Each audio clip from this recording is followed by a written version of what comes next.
we talked a little bit about culture and keeping the culture. I know that you are doing Women in Music. And I know it because my office manager is part of Women in Games. So you see these initiatives popping up. Why do you think it's important? I know it's quite of a male-dominated market, or at least that is how it's being portrayed. But there's a lot of women. Yeah, there are, but still not enough. No. Yeah, we were asked by clients that were looking for female composers. Do you happen to know anyone? And I was like, I just know one. She's living in the UK or LA before. And then I realized we should, that was years ago, and then we should find those female film composers or media composers. So what we did was we just called everyone and asked them, do you happen to know a female composer? And then we would like to add them to this community. Also, Buma Stemra did this research, and then one of the results was that only 14% of Buma Stemra members, which are like 35,000, and only 14% are women. So how is that possible?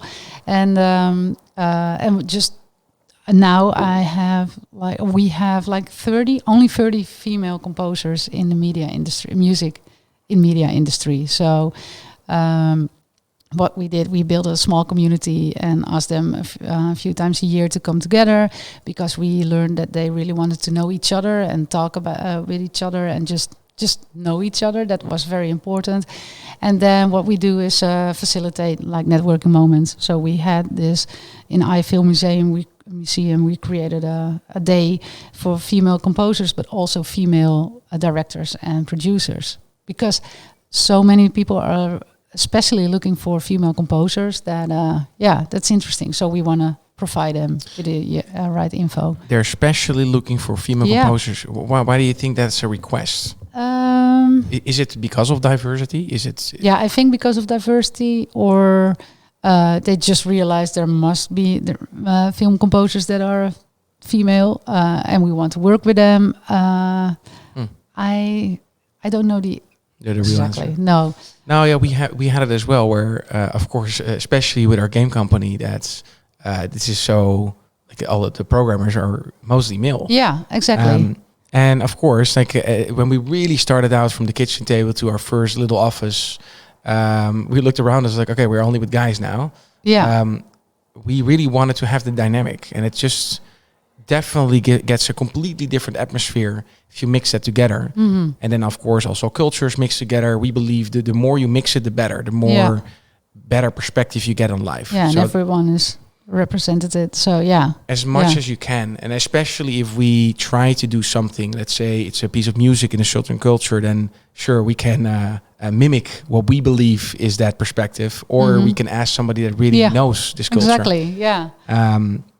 So even there was in the beginning rather hard, and then naturally we have like a 50-50. Really? Not so much with the music company yet. No, but with the game company. Oh, yes. Really? Oh, how? Well, that's good news. Yeah, and it's important because the female persons in your company are role models for the next generation. Yes. So that's why it's so important that. In the music industry or in the media music industry, I talked to women that started doing their conservatorium. Yeah. Don't know the English word. Music school. Music school. And then they wanted to focus on film music, but then they were in a class with only men, and the teachers and the lecturers were men as well. They did feel comfortable, but they didn't feel this is weird. I'm the only female person here, and they tend to drop out more. So we need more role models that can show the world, okay, this is important. We're a female composer. You can do this as well. This is when you're like 16 or 17 and you're trying to think of a career later on, then that it's possible in gaming or in film composing. No, I agree. I think it's if you want to have role models, it's always nice if you can identify with that role model. Exactly. Yeah. It's as simple as that. It's like, but it's I feel familiar with those characteristics, and therefore, I can do it as well. And That's what I love about this world. If you can see that somebody does it, then it's not impossible anymore. But and I had it as this is a small anecdote at home about the kids. When my kids were younger, I asked them, which instrument do you want to play? Because I think it's very important that they play an instrument. And then I suggested, like, you can play guitar, the bass guitar, or drums, and they said, no, Mom, that these are boys' instruments. Oh, yeah. And I found out that they were reading books, like more the old-fashioned books, but not that old-fashioned. It's like she's 10 and the other one is 7, so it's only 3 years ago. And then every like animated drawing that you could see in band playing, and then the female or the little girls were playing violin, harp, and they were singing, and then the boys in the band were playing those other instruments. And then they watched whatever they watched, Klokhuis or whatever on television, and they saw it again, that the boys were playing drums. And then there was this music school that was promoting their music lessons, and then they had photos and visuals and boys playing drums, and so they were again and again they saw role models which were guys playing those other instruments. But then I changed it. So I started showing my daughters. I started showing YouTube videos of girls and women, small girls, but also women playing drums and guitar or bass guitar, and they were really good. And there was this girl she was only 10 years old, and she was a really good drummer. So I showed those videos as well. And then now the oldest one is played drums for 3 years. So but her music school changed.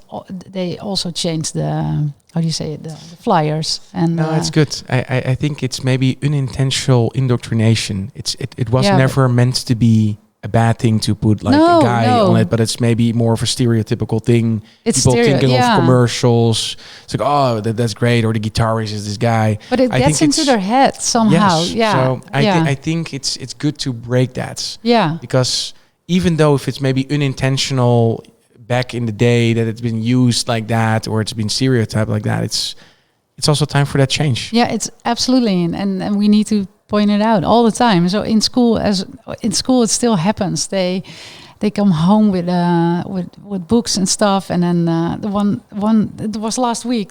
There was this little story about a girl that didn't want to climb into a tree because her white dress was getting and dirty. The boy getting dirty, and I was like, what? Calling the school, what is this for old-fashioned? How did they react? We're going to take it into. And now I have this other thing as well. I wrote it down. Yeah, my youngest girl asked me. They have like a pink and a blue like bad eendje. A little duck. A little duck, which they can use if a girl goes to the toilet. She needs to put a pink duck on her table, and a boy needs a blue. It's like already a color coded. Yeah. So my daughter asked me, but I don't like pink. I really like blue. Why do we get the pink one? And I want to change that. And I said, yeah, that's weird. So we had this whole. She's only 7. We had this whole conversation about why pink was, the color of the girls and the. I think it's actually a very good example, because it goes down to kind of elementary school, and as much as it wasn't meant to be probably bad, it now sometimes confuses us. And like I said about the hippies in the 70s, there's this time where people are kind of done with this labeling, and they're like, no, we're not gonna behave like we are told to. We kind of want to figure it out ourselves. And I do believe the kids and your kids are showing that a lot. It's kind of the new world. They're gonna put their wishes and desires and what they believe is a better world, and even from a young age. So. I hope so. In a young age. I told her, you can go to school and make a protest sign. Oh no! And she said, I don't want to do that. Yeah, but you can. And I saw this whole image in my head, like my 7-year-old with I don't want a pink duck anymore. But she didn't want to. Okay. Hey there, I appreciate you watching the video.